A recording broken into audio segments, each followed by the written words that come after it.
വിശുദ്ധ മരിയ ഫൗസ്തീനായുടെ യേശുദർശനം. സക്രാരി തന്നിൽ വാഴുന്ന ഈശോ, എന്നാത്മരോദനം കേൾക്കുനാഥ.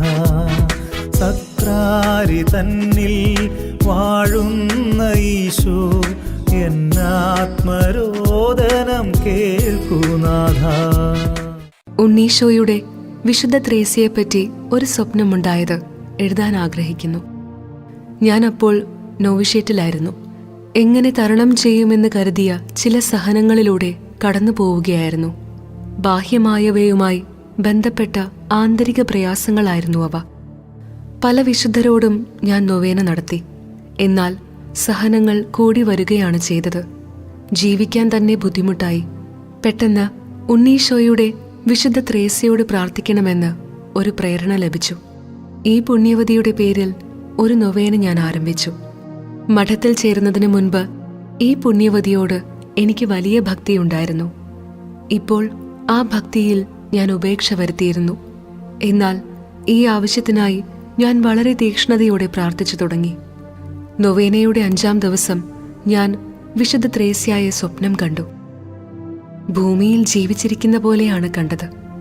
ഒരു വിശുദ്ധയാണെന്ന് വെളിപ്പെടുത്താതെ ഇപ്രകാരം പറഞ്ഞുകൊണ്ട് എന്നെ ആശ്വസിപ്പിച്ചു. ഇക്കാര്യങ്ങളെക്കുറിച്ച് ആകുലപ്പെടേണ്ട, ദൈവത്തിൽ കൂടുതൽ ആശ്രയിക്കുക. ഞാനും വളരെ സഹിച്ചിട്ടുണ്ട്.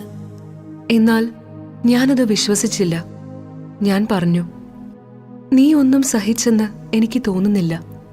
എന്നാൽ അവൾ വളരെ സഹിച്ചെന്ന് എനിക്ക് ബോധ്യമാകുന്ന വിധത്തിൽ സംസാരിച്ചു. അവൾ എന്നോട് പറഞ്ഞു, സിസ്റ്റർ, 3 ദിവസത്തിനുള്ളിൽ ഈ പ്രയാസങ്ങളെല്ലാം സന്തോഷപ്രദമായി പര്യവസാനിക്കും. എന്നാൽ ഞാൻ അവരെ വിശ്വസിക്കായികയാൽ അവൾ ഒരു വിശുദ്ധയാണെന്ന് വെളിപ്പെടുത്തി. എന്റെ ആത്മാവ് ആനന്ദപൂരിതമായി. ഞാൻ അവരോട് ചോദിച്ചു, നീ ഒരു വിശുദ്ധയാണോ? അതെ. അവൾ മറുപടി പറഞ്ഞു, ഞാനൊരു വിശുദ്ധയാണ്. 3 ദിവസത്തിനുള്ളിൽ ഇക്കാര്യങ്ങൾക്ക് തീരുമാനമാകും. ഞാൻ പറഞ്ഞു, ഏറ്റവും പ്രിയപ്പെട്ട ത്രേസ്യ, ഞാൻ സ്വർഗത്തിൽ പോകുമോ എന്ന് എന്നോട് പറയുമോ? അവൾ മറുപടി പറഞ്ഞു, ഉവ്വ്, സഹോദരി സ്വർഗത്തിൽ പോകും. ഞാനൊരു വിശുദ്ധയാകുമോ? അതിന് ഇപ്രകാരം ഉത്തരമരുളി, ഉവ്വ്, നീ ഒരു വിശുദ്ധയാകും. എന്നാൽ കൊച്ചു ത്രേസ്യ, നിന്നെപ്പോലെ ഞാൻ അൾത്താരയിലേക്ക് ഉയർത്തപ്പെട്ട ഒരു വിശുദ്ധയാകുമോ? അവൾ പറഞ്ഞു, ഉവ്വ്, എന്നെപ്പോലെ നീയും ഒരു വിശുദ്ധയാകും. എന്നാൽ നീ കർത്താവ് ഈശോയിൽ ആശ്രയിക്കണം. പിന്നീട് എന്റെ അപ്പനും അമ്മയും സ്വർഗത്തിൽ പോകുമോ എന്ന് ഞാൻ ചോദിച്ചു.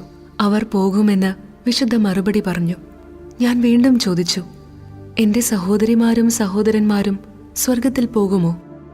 അവർക്ക് വേണ്ടി ശക്തമായി പ്രാർത്ഥിക്കാൻ അവൾ ആവശ്യപ്പെട്ടു. വ്യക്തമായ ഒരു മറുപടി തന്നില്ല. അവർക്ക് വളരെ പ്രാർത്ഥന ആവശ്യമാണെന്ന് എനിക്ക് മനസ്സിലായി. ഇതൊരു സ്വപ്നമായിരുന്നു. പഴഞ്ചൊല്ലിൽ പറയുന്ന പോലെ സ്വപ്നങ്ങൾ മായാസൃഷ്ടികളാണ്. ദൈവം വിശ്വാസമാണ്. എന്തായാലും അവർ പറഞ്ഞ പോലെ 3 ദിവസത്തിനുള്ളിൽ ആ പ്രയാസങ്ങൾക്ക് വളരെ എളുപ്പത്തിൽ തീരുമാനമായി. അവർ പറഞ്ഞതുപോലെ തന്നെ എല്ലാം സംഭവിച്ചു. അതൊരു സ്വപ്നമായിരുന്നെങ്കിലും അതിന് അതിൻ്റെതായ പ്രാധാന്യമുണ്ടായിരുന്നു.